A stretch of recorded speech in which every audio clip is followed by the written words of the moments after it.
May binabayaran na kalingap, reactor and vlogger para paghiwalayin ang dalawang ito. Binabayaran buwan-buwan.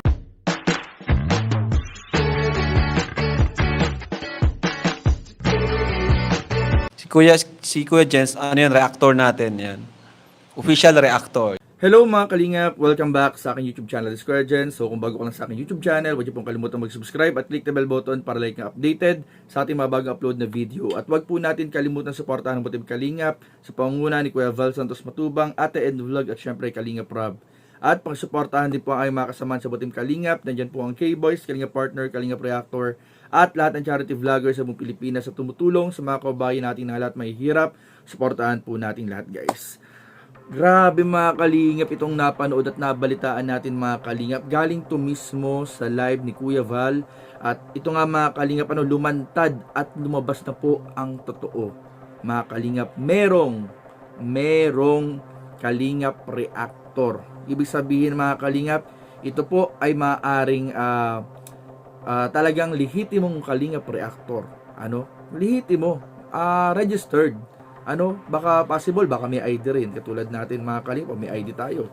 Isuot natin to kasi kailangan malaman ng lahat na merong mga legit talagang kalingap reactor.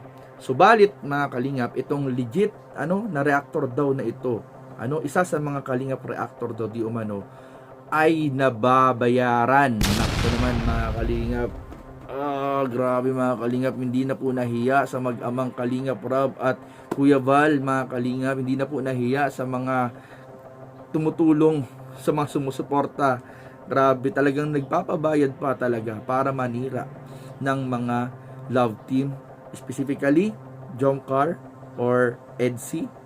Maaari na may iba pang mga sinisiraan itong Kalingap Reactor kuno, di umano, reactor daw di umano siya, pero nababayaran. Naku, sino kaya ito mga kalingap? Medyo maganda ito mga kalingap, medyo iimbestigahan natin to. Maganda itong alamin natin kasi hindi pwede na may sisira sa Team Kalingap, lalong lalo na kung nag-aan yung tupa na isa palang lobo mga kalingap. Ibig sabihin, nag-aan yung miyembro pero tumitira o naninira ng patalikod. Ito nga, ito yung mga gusto ko. Ito yung mga expose natin mga kalingap na ilalabas. Aalamin natin kung sino itong reactor na ito na sinasayang ang opportunity ibinigay sa kanya ng Team Kalingap at hindi marunong rumispeto kay Kalingap Rob at kay Kuya Val at nagagawa pang magpabayad sa iba para siraan ang mga love team. So yan ang aalamin po natin mga kalingap. At eto na, wala natin patagalin pa, panoorin po natin mga kalingap yung naging live ni Kuya Val at mamaya pag-usapan po natin ng 5, 4, 3, 2. Si forever. Jomcar forever. Walang iwanan. Okay mag-content na wala ng EDC, mali yung ganon. Huwag kayong mag-content wala ng EDC, hiwalay na. Huwag po, mali yan. Sali, palakasin natin. Hindi yung wala na mga kaibigan. Yung EDC po ay wala na, hiwalay na. Yung Jomcar po, wala na rin. Ay, huwag ganon. Ako di ako na-content ng ganon. Na wala nang EDC. Hindi. Panoorin nyo yung content ko about EDC. Huwag niyong putulin. Korea, EDC. Abangan niyo po yan. Yung mga reactor, nagko-content, wala nang EDC, wala na. Aba, huwag ganun. Fake news yun. Huwag kayo mag-content na wala nang EDC. Huwag po, mali yun. Sa halip,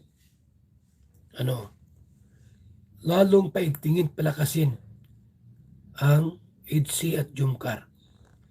Till the end. Hanggang dulo. Tapos makontent ka nang wala ng EDC, walay na, mali. Kung ikaw ay talagang reactor ng EDSI, ay huwag ka mag-content ng hiwalay na. Ha? Mali yung ganun. Ikaw dapat ang unang sumuway. Magsabi sa mga nag-content na wala nang EDSI, hiwalay na. Ikaw yung makontra. Diba? Tulad ko. Di ako nasabi na wala nang EDSI. Di po. Oh. May Korea nga. Korea, Japan. EDSI forever, walang iwanan. Ganun yan.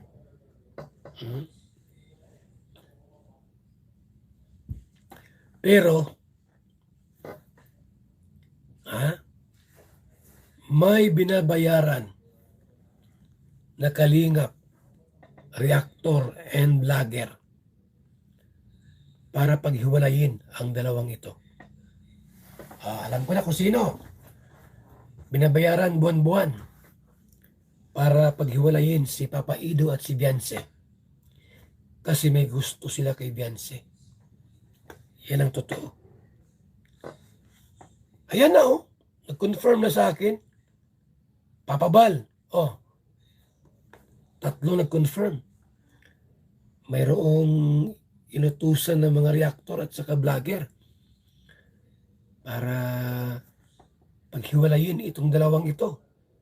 Si Papa Ido at Beyonce gusto paghiwalayin.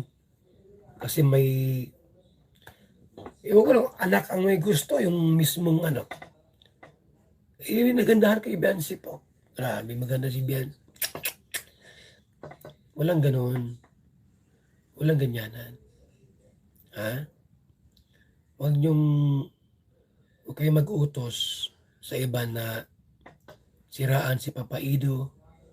O, paghiwalayin yung dalawa, ay hindi kami papayag niyan. Kami ang unang kukontra sa inyo. Ang babangga sa inyo. Na kapag meron kayong mga utos na siraan ang idsing ito. Kaya mo nagsabi ng mga reaktor na wala ng EDSI, ay baka binayaran na yan. Ingat-ingat tayo. Baka isa yan sa mga binabayaran, wala ng EDSI. Di pwede yan. Sapagkat mayroon pong lumabas. 3 ang nagsabi sa akin. Gusto mong basahin ko sa cellphone ko. 2 ito. Papa Bal, mayroong inutusan. Reactor o vlogger. Yan, reactor at vlogger.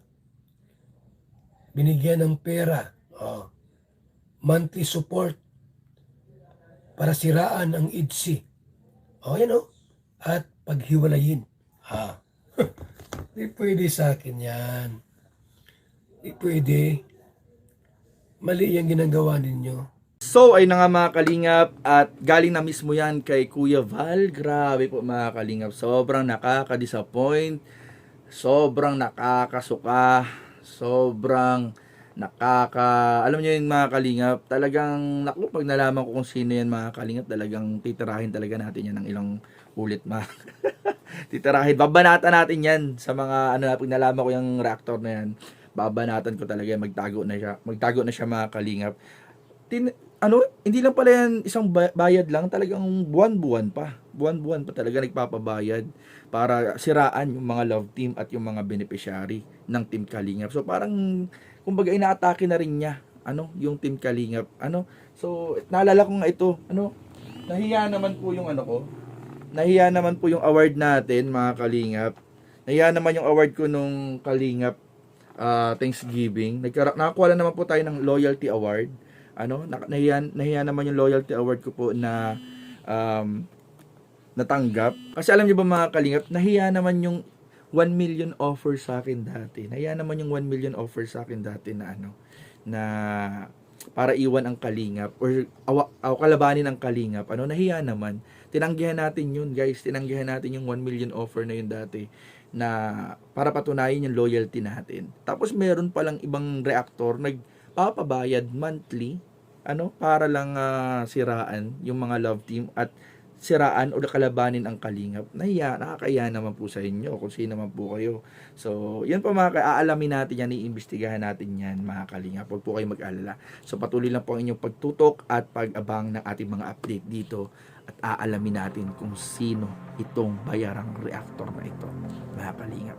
So, yun lamang po at maraming salamat. God bless. Just love you. Bye-bye.